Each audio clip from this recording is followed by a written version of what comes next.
Hello everyone, आज हम start करेंगे लेक्चर नंबर 6। ठीक है, जो लास्ट टाइम हम पढ़े थे कि फीचर्स क्या क्या था उसका हम थोड़ा सा आगे पढ़ेंगे। और ठीक है, रिकैप लेते हैं कि हम क्या क्या पढ़े थे। पहला क्या था, जो डिवाइड करता है कि यूएस से हमारा जो इंडिया है वो कैसे डिफरेंट है। पहला हम पढ़े थे कि उसका जो है यूएस में वहाँ पे आपका अपना अलग अलग जो है वो रहता है, लॉ बुक रहता है ना, स्टेट का और सेंटर का। लेकिन हमारा जो इंडिया है वहाँ पे एक ही रहता है। ठीक है, सिंगल जो रहता है वो कॉन्स्टिट्यूशन रहता है। ठीक है, दूसरा हम देखे थे कि वहाँ पे डुअल सिटीजनशिप मिलता है, यहाँ पे डुअल सिटीजनशिप नहीं मिलता। ठीक है, इंडिया में। तीसरा पढ़े थे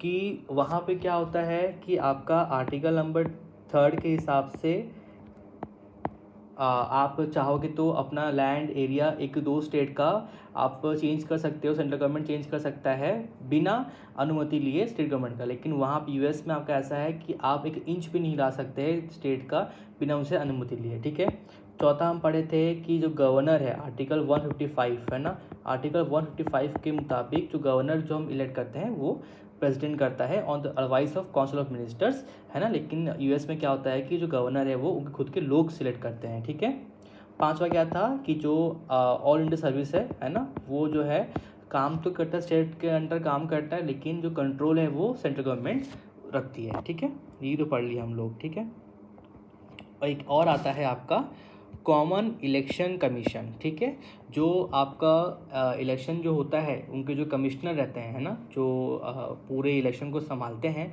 वो अपना खुद अलग रहते हैं, उनका कोई कंट्रोल नहीं रहता है। ठीक है, तो ये क्या है आपका आर्टिकल 324 है ना, आर्टिकल 324 के मुताबिक, है ना, the election commission of India is centralised body. ठीक है, तो ये जो है ना एक सेंट्रलाइज्ड बॉडी है, पूरे सेंटर में एक खुद का इन लोगों का बॉडी है। यहाँ इनको कोई कंट्रोल नहीं कर, ना स्टेट कर सकता है ना सेंटर कर सकता है भाई, है ना, ऐसा है क्योंकि इलेक्शन का बात है ये। तो ये क्या करता है कि इलेक्शन हेल्ड करता है, ये खुद का बॉडी है, ये किसी को मुताबिक नहीं चलेगा।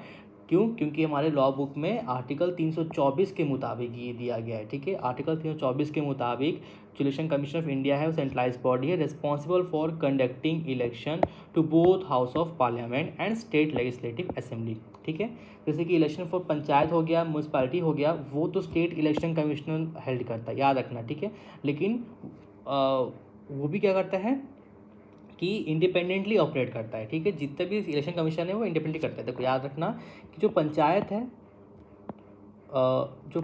है और जो म्यूनसिपैलिटी है ना, पंचायत एंड म्यूनसिपैलिटी जो हो गया, इसको कौन करता है? इसको इलेक्शन कमीशन नहीं कंडक्ट कराता है, इसको स्टेट इलेक्शन कमिश्नर कंडक्ट कराता है। लेकिन जो ऊपर का जो लोकसभा, राज्यसभा, विधानसभा ये सब जो होता है ना, उसको कौन कौन कंडक्ट कराता है? उसको कंडक्ट कराता है आपका इलेक्शन कमीशन, जो खुद अपने आप में एक सेंट्रलाइज्ड बॉडी है और ये आर्टिकल 324 के अंडर आता है। ठीक है, ये हो गया।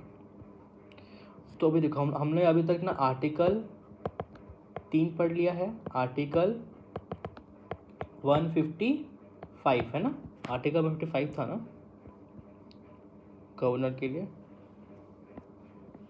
हाँ आर्टिकल 155। ठीक है, और अभी आर्टिकल 324। ठीक है, इलेक्शन कमीशन के लिए, ये आपका गवर्नर के लिए, ये आपका लैंड एरिया के लिए। ठीक है,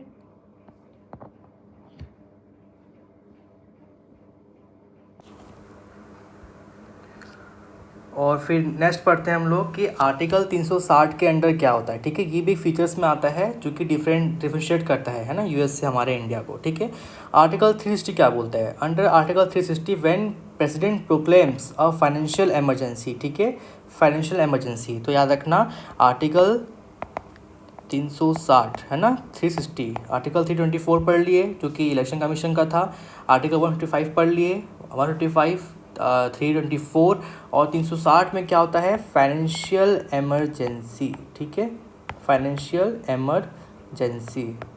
देखो इमरजेंसी अलग होता है और फाइनेंशियल इमरजेंसी अलग होता है, ठीक है। तो आर्टिकल 360 में जब प्रेसिडेंट प्रोक्लेम करता है a financial emergency, it may lead to the suspension and distribution of finance between the centre and the state, ठीक है। जब भी अगर प्रेसिडेंट अनाउंस कर दिया कि हमारा जो आर्थिक जो है वो बहुत ख़राब चल रहा है और आज से हमारा फाइनेंशियल इमरजेंसी लागू होता है on the basis of article 360 तो वहाँ पे जो भी स्टेट का फाइनेंस है वो स्टेट कंट्रोल नहीं करेगा। स्टेट का फाइनेंस जो कंट्रोल कौन करेगा? सेंट्रल करेगा, ठीक है। तो वहाँ पे क्या करता है कि सस्पेंड कर देता है, ठीक है। ये आर्टिकल 360 में आया। अब आता है शेड्यूल 7 जो हम पढ़े थे ना, शेड्यूल 7 जहाँ पे वो पावर डिवाइड किया गया था, है ना, स्टेट और उसका सेंट्रल का, तो वो पढ़ेंगे आप लोग, ठीक है। शेड्यूल 7 क्या बोलते हैं? शेड्यूल 7 में ना 3 लिस्ट आता है, ठीक है। एक होता है यूनियन लिस्ट, एक होता है स्टेट लिस्ट, एक होता है कॉन्करेंट लिस्ट, ठीक है। बहुत इंपॉर्टेंट है, ये पूछ सकता है, ठीक है। तो शेड्यूल 7 में 3 लिस्ट रहता है, union list, state list and concurrent list, ठीक है। तो यूनियन लिस्ट क्या होता है? यूनियन लिस्ट जो होता है ना, ऐसा लिस्ट, ऐसे जो काम है जो कि सेंट्रल संभालता है। स्टेट लिस्ट क्या है? ऐसे जो काम है जो कि स्टेट संभालता है। कॉन्करेंट क्या है? ऐसा कुछ जो काम है वो दोनों वर्क जो है दोनों संभालते हैं, स्टेट भी और सेंट्रल भी, ठीक। तो यूनियन में क्या है? The central government has legislative jurisdiction over the subjects under the union list and parliament can make laws in such subject, ठीक है। ये सब सब्जेक्ट्स में जो है पार्लियामेंट खुद लॉ बना सकता है ना, और सेंट्रल गवर्नमेंट के पास एक लेजिस्लेटिव जुरिडिक्शन रहता है ओवर द सब्जेक्ट्स, ठीक है। मोस्ट इंपॉर्टेंट क्या क्या है इसमें? डिफेंस, जैसे कि डिफेंस में स्टेट कुछ नहीं बोलेगा, डिफेंस में जो सेंट्रल बोलेगा उसके हिसाब चलेगा। अब आता है स्टेट लिस्ट पढ़ते हैं, ठीक है। स्टेट लिस्ट क्या है? The state legislature enjoys jurisdiction over the state list. यहाँ पर क्या है कि जो स्टेट गवर्नमेंट है वो बोलेगा उसके मुताबिक चलेगा, ठीक है। लॉ एंड ऑर्डर हो गया, ठीक है, इसकी लॉ एंड ऑर्डर हो गया, वो स्टेट अपने हिसाब से चलाएगा। पब्लिक हेल्थ हो गया, एग्रीकल्चर हो गया। लेकिन ये जो है ना जुरिस्डिक्शन, ये एक्सक्लूसिव नहीं है, इट्स नॉट एक्सक्लूसिव। क्यों? क्योंकि पार्लियामेंट चाहे तो खुद चेंज कर सकती है ना। कुछ कंडीशंस में जो है ना स्टेट लिस्ट का जो भी चीज़ें हैं वो चेंज हो सकता है आपके कॉन्करेंट लिस्ट के अंदर, है ना। तो उसमें क्या होगा कि आपका जो पार्लियामेंट है, जो सेंट्रल गवर्नमेंट है, वो फिर चेंजेस ला सकती है बिना कुछ अनुमति लिए, ठीक है। लेकिन कुछ कंडीशंस है, वो कंडीशन पढ़ेंगे हम लोग, ठीक है, वो बात की बात है, ठीक है। अभी पढ़ लो इसमें क्या क्या है आपका। Law and order, public health और एग्रीकल्चर। इसमें क्या है आपका? डिफेंस, ठीक है। अब आता है कॉन्करेंट लिस्ट क्या है? कॉन्करेंट लिस्ट ये है कि इस पर दोनों काम करेंगे, both the state and the centre can legislate, ठीक है। लेकिन इसमें भी parliament will have pure and superior claim, है ना, जहाँ पे तो स्टेट भी अपना राय बोल सकता है और सेंटर भी अपना राय बोल सकता है, लेकिन सेंट्रल जो बोला वो स्टेट को मानना पड़ेगा बॉस। स्टेट का बात सुनेगा वो कि हाँ ठीक है अपना राय दो आप, उसको ठीक नहीं लगा बोले नहीं भाई मेरे को मज़ा नहीं आ रहा, मैं जो बोलूँगा वही होगा, सेंट्रल जो बोलेगा वही होगा, तो सेंट्रल बोला वही होगा। इसमें एक ना अपर हैंड रखता है सेंट्रल, ठीक है। तो पार्लियामेंट्री लॉ जो है यहाँ पे प्रिवेल करता है ओवर द स्टेट, ठीक है। जैसे कि एग्जांपल क्या है इसका? एजुकेशन। अब हम देखते हैं कि ऐसा क्या क्या एक एक्स्ट्रा ऑर्डिनरी सर्कमस्टेंसेस है जिसमें जो आपका स्टेट लिस्ट है वो चेंज हो जाता है कॉन्करेंट लिस्ट में, जिसमें मतलब क्या है कि जो स्टेट उसमें पावर को एंजॉय कर रहा था उसको अब सेंट्रल भी उसको चेंज कर सकता है बिना अनुमति लिए स्टेट का, ठीक है। तो पहला क्या आर्टिकल है? आर्टिकल इसमें याद रखना है। तो जो आर्टिकल पढ़ेंगे ना बार रिवाइज करते रहेंगे। पहला आर्टिकल क्या पढ़े हम लोग? आर्टिकल 3 क्या था? लैंड एरिया बाउंड्री को चेंज कर सकता है सेंट्रल गवर्नमेंट बिना अनुमति लिए स्टेट का। दूसरा क्या था? 155, उसमें क्या है कि गवर्नर का अपॉइंटमेंट होता है। तीसरा क्या था? 324, है ना, जिसमें क्या था? इलेक्शन कमीशन को वो कर रहे थे हम लोग, इलेक्शन कमीशन को अपॉइंट कर रहे थे, है ना। चौथा क्या था? 360, जिसमें क्या था कि फाइनेंशियल इमरजेंसी था, जिसमें जो स्टेट का जो फाइनेंस है वो सस्पेंड होके सेंटर संभालेगी, ठीक है। 360। अब पढ़ते हैं हम लोग ऐसा कौन सा चीज़ें हैं सर्कमस्टेंसेस है जिसमें जो स्टेट लिस्ट है वो कॉन्करेंट लिस्ट में चेंज हो जाएगा। तो पहला आर्टिकल क्या है? आर्टिकल 249। देखो याद करना बहुत ईजी है। पहला आर्टिकल 249 है, दूसरा आर्टिकल 250 है, तीसरा आर्टिकल 252 है ना, 251 भूल जाना, इसमें 251 भूल जाना, ठीक है, 252 है। फिर आपका नेक्स्ट चैप्टर पढ़ेंगे हम लोग, ठीक है। तो अभी तो फिलहाल 3 याद रखना है, क्या क्या है, 249, 250 एंड 252, ठीक है, याद रखना है। तो 249 क्या होता है, 249 के तहत हम लोग कैसे क्या होगा देखेंगे अपन। If the Rajya Sabha, if the 2 type होता है, लोकसभा एंड राज्यसभा, है ना। तो Rajya Sabha passes a resolution supported by 2/3 of the members present and voting on the ground that is necessary for the national interest, that parliament should assume jurisdiction over the state subject, then parliament assume state subject for a period of not more than 1 year, ठीक है। अब देखो पढ़ तो लिए, अब समझते हैं क्या बोल रही है। ये बोल रहा है कि स्टेट का जो भी चल रहा है, लेकिन राज्यसभा बोला, राज्यसभा के जो मेंबर्स हैं, है ना, उन लोग बोले कितने होते हैं मेंबर्स इसमें, 216, ठीक है।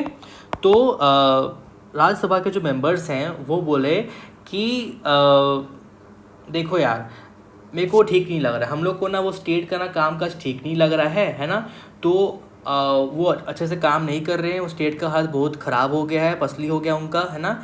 तो वहाँ पे क्या होगा, राज्यसभा के जो मेंबर्स हैं उसमें 2/3 लोग, 2/3, है ना, जो टोटल मेंबर्स हैं ना उसके 2/3 लोग वोट करते हैं कि हाँ मैं सहमत हूँ कि उनका वो चेंज होना चाहिए, वो लिस्ट जो है वो अब पावर नहीं करेंगे, हम संभालेंगे उसको, सेंट्रल गवर्नमेंट संभालेगा उसको। तो उस दौरान क्या होता है कि राज्यसभा बोल दिया कि एक पास किया, 2 मेंबर्स जो प्रेजेंट थे वहाँ पे, जो प्रेजेंट थे, ठीक है, वो लोग पास किए, सपोर्ट किए, वोटिंग किए कि नेशनल इंटरेस्ट के तहत, है ना, वहाँ पे बहुत हालत ख़राब हो चुका है हमारे इंडिया, हमारे नेशनल के इंटरेस्ट के तहत हम उसके सब्जेक्ट लिस्ट को हम उसको सस्पेंड करते हैं। तो वहाँ पे क्या होगा कि वहाँ पे जो स्टेट का लिस्ट था वो चेंज हो जाएगा कॉन्क्रीट लिस्ट में, ठीक है। पहला क्या हो गया आपका 249 क्या बोलता है, राज्यसभा को पसंद नहीं आया तो उसके 2/3 मेंबर्स अगर मान गए, वोट दे दिए, तो स्टेट का लिस्ट जो होगा कॉन्क्रीट लिस्ट में चेंज हो जाएगा। दूसरा क्या है, दूसरा है आर्टिकल 250, है ना, आर्टिकल 250 क्या बोलता है, 250 ये बोलता है व्हेन द नेशनल इमरजेंसी, है ना, ये अलग इमरजेंसी है, वो क्या था, 360 क्या था, फाइनेंशियल इमरजेंसी था, ये क्या है, नेशनल इमरजेंसी है ना, जैसे कुछ वॉर हो गया है ना, या फिर कुछ आर्म्ड रेबेलियन हो गए हैं, ठीक है। तो वहाँ पर क्या होगा कि when the national emergency is proclaimed under the article 352, ठीक है। देखो आर्टिकल 352 जो है ना वो बोलता है नेशनल इमरजेंसी, ठीक है, आर्टिकल 352 जो है वो बोलता है नेशनल इमरजेंसी, है ना, और आर्टिकल 250 है वो उसके अंडर आता है, ठीक है। तो जब नेशनल इमरजेंसी लगता है on the basis of article 352, है ना, तब क्या होता है, जो स्टेट लिस्ट है वो बन जाता है कॉन्करेट लिस्ट, है ना, एंड द पार्लियामेंट जो है वो अज्यूम करता है power over the state list, it becomes like concrete list, है ना।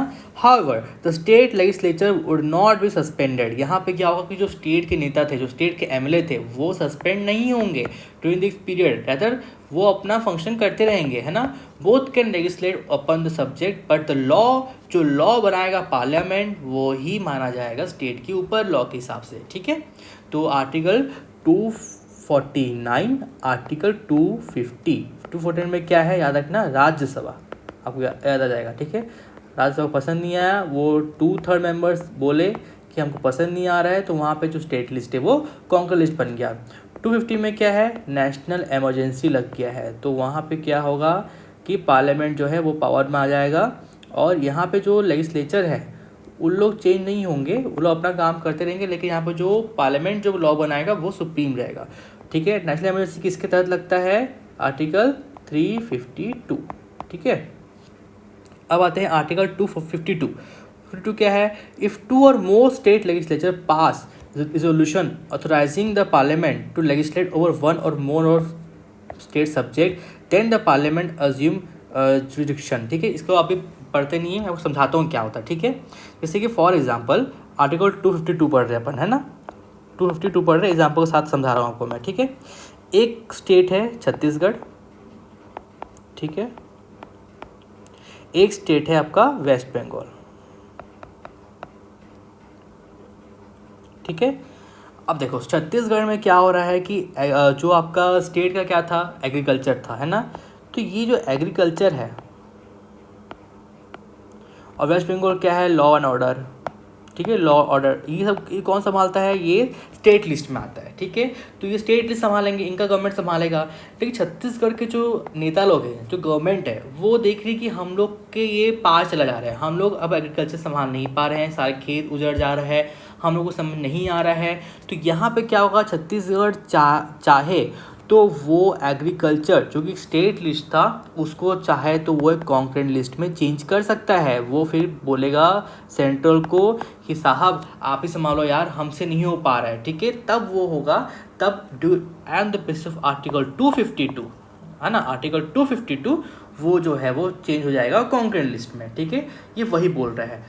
इफ़ टू और मोर स्टेट, है ना, इफ़ टू और मोर स्टेट, दो या फिर दो से ज़्यादा legislature pass resolution authorising the parliament, है ना, वो एक रिजोल्यूशन पास करती है जो कि पार्लियामेंट को ऑथोराइज कर रही है कि आप संभालो, है ना, वन या फिर वन से ज़्यादा स्टेट सब्जेक्ट को। ठीक है, हम संभाल नहीं पा रहे हैं तो वो आप संभालो।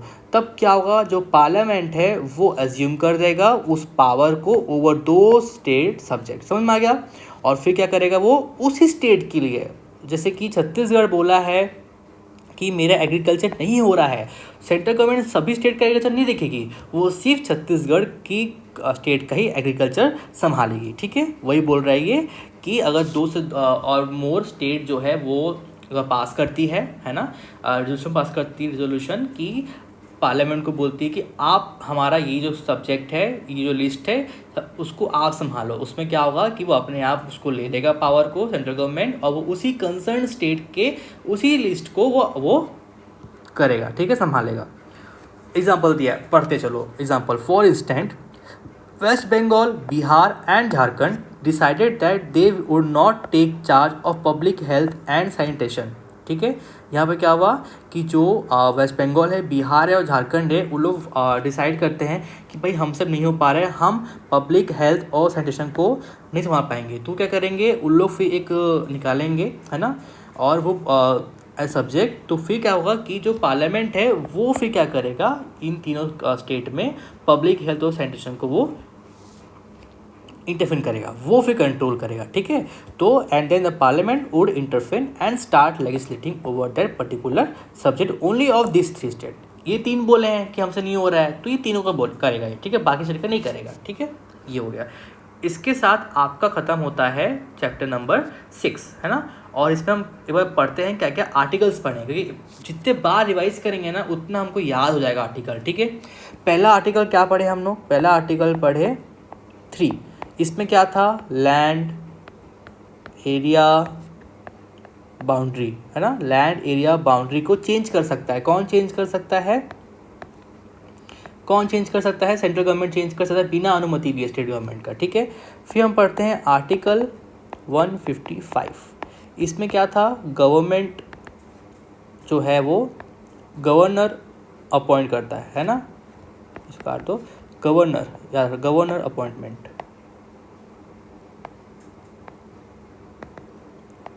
ठीक है, आर्टिकल 155। अब आता है आर्टिकल 324। इसमें क्या होता है, इलेक्शन कमिश्नर, है ना, इलेक्शन जो कमीशन बनते हैं वो इसके तहत बनते हैं, सेंट्रलाइज्ड बॉडी आता है। अब आता है आर्टिकल 324 हो गया, 155 हो गया, 3 हो गया, आर्टिकल 360। ये क्या है, फाइनेंशियल इमरजेंसी, जिसमें क्या होगा, स्टेट का जो फाइनेंस है वो कौन संभालेगा, वो संभालेगा सेंट्रल गवर्नमेंट। फिर आता है आर्टिकल 249। इसमें क्या है, याद रखना, राज्यसभा। राज्यसभा जो है वो 2/3 मेंबर्स बोलेंगे, तो वो फिर क्या होगा, उस स्टेट का जो लिस्ट है वो कॉन्करेंट में चेंज हो जाएगा। ठीक है, फिर आता है आर्टिकल 250। 250 क्या है, यहाँ पे 250 क्या था, याद करो, पढ़े थे हम लोग अभी। आर्टिकल 249 तो है राज्यसभा वाला है, आर्टिकल 250 जो पढ़े हम लोग वो 50 हाँ, आर्टिकल 250 क्या है कि जो इमरजेंसी लगता है ना, इमरजेंसी याद रखना, ठीक है। आर्टिकल 250 में जो नेशनल इमरजेंसी लगता है on the basis of article 352 है ना, तो उसमें क्या होगा कि जो आपका स्टेट लिस्ट है वो अपने आप कन्वर्ट हो जाएगा कॉन्क्रीट में, ठीक है। आर्टिकल 250 उसमें रखना, आर्टिकल 250 में नेशनल इमरजेंसी याद रख लेना 352, ठीक है आर्टिकल। अब आता है आर्टिकल 252, 51 जो है वो आपका, इसमें क्या है, आर्टिकल 252 में क्या है कि वन और मोर स्टेट जो है वो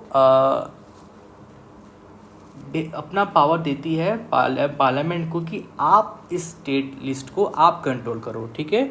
give power to parliament on particular